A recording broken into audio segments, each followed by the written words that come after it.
তো চলো আজকে আমার স্টাইলে চিকেনের রেসিপি দেখাই।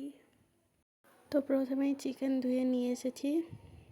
পেঁয়াজ, আলু, গোটা একটু টমেটো দিয়ে দেব, হলুদ গুঁড়ো, গরম মশলা গুঁড়ো, লঙ্কা গুঁড়ো, জিরে গুঁড়ো, লবণ দিয়ে কিছুক্ষণ ভালো করে ম্যারিনেশন করে নেব। ম্যারিনেশন করে 1 ঘন্টার জন্য রেস্টে রেখে দেব। এবার কড়াইয়ে তেল বসিয়ে দিলাম। ফোড়নে তেজপাতা, গোটা গরম মশলা, এলাচ, গোটা জিরে।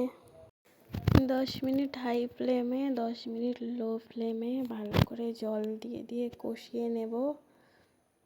কষানো প্রায় কমপ্লিট।